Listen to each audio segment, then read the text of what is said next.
na minha concepção, seria a cobra, né? No contexto bíblico ali. A cobra seria o primeiro ser, eu não sei se realmente é isso, mas é só um insight, que a cobra seria o primeiro ser, e aí a cobra meio que descobriu que aquele ser que criou ela não era um ser tão benevolente, assim, que ele tinha outros planos pra seguir, e aí essa cobra acabou saindo do jardim ali, e aquele ser continuou fazendo seus experimentos, continuando criando Eva, criando Adão e tudo mais, e aí foi por isso que a cobra entrou ali no jardim pra avisar a Eva e dizer que aquele ser não era realmente o que eles achavam que era, né? Aí eu tive esse insight, eu não sei se realmente faz sentido alguma coisa que eu pensei, ou se tem uma outra versão disso.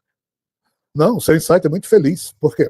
Porque se a vinda de Sofia é o tema número 1 em termos de espetacularização da nossa vida, esse assunto que você falou é o tema número 1 em termos de algo oculto que a gente jamais irá compreender, a não ser que você estude o Mahabharata e compreenda o quê? Que o tal do Brahma, que é o mesmo Javé, ele, em certo ponto da sua história, se sente regenerado, já que ele é um ser caído. E em sendo regenerado, ele cria as novas gerações regeneradas, tanto da sua mente quanto do seu corpo. Da sua mente, ele cria 7 seres. Esses 7 seres são Angiras, Atri, Marish, Pularra, Pulastia, Vasigita e Kratu. Os outros seres do seu corpo são Brigu, Daksha, Dharma, blá, blá, blá, blá, blá. Esse Marish cria um ser chamado Kasyapa. Olhe bem. Só que Kasyapa invade a loca de Varuna e cria um tipo de ser que hoje a gente chama de cobras peçonhentas. Kasyapa termina se consociando com um ser chamado Daksha, que é da geração do corpo regenerado de Brahma, produz 69 filhas, segundo o Mahabharata. E uma dessas filhas chama-se Kadru. Kadru e Kasyapa se consociam geneticamente e produzem um tipo de cobra que não é peçonhenta. Kadru é a mãe das nagas e das uragas. Qual é o problema? É que nós estamos falando aqui não dos animais que hoje nós conhecemos na Terra, mas de animais, entre aspas, teriantrópicos que existiam e existem nesse universo vizinho ao nosso. É isso que o Mahabharata conta. O que diabos é um animal teriantrópico? Metade serpente, metade humano. Metade dragão, metade humano. Ah, tipo aquele centauro? Aquilo é um tipo de ser teriantrópico chamado de Kinara, metade cavalo, metade humano. Ou seja, por mais absurdo que isso possa parecer para a gente, o que é que as mitologias dizem? Que antes do humano surgir, do jeitinho que ele é hoje, ele era isso. Ele era parte de um processo evolutivo, não nesse universo, mas que houve primeiro no âmbito do universo vizinho, desses seres cujos corpos de plasma, isso depois foi transformado em vida biológica.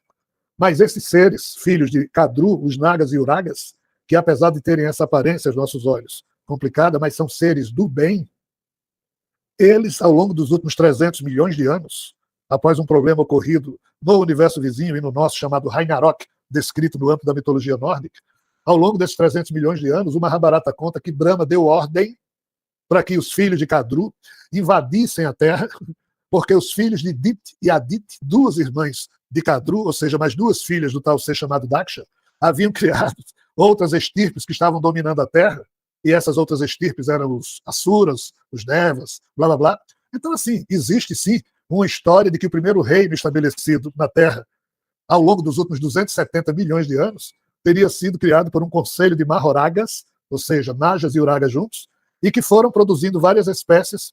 Aí entra exatamente o que você falou, dentro de um laboratório na Terra, que terminou sendo chamado de Éden, e várias figuras com protoconsciência foram aqui geradas, e uma delas foi uma espécie Homo sapiens, mas aí uma cobra falante chegou para uma Eva meio retardada que existia e disse: ei, tome essa beberagem aqui. Não foi uma maçã, teria sido uma beberagem, uma ayahuasca da vida, um cannabis da vida, e disse: ó, toma isso aí, que isso tem efeitos psicoativos, você vai ver o que é que isso faz com você.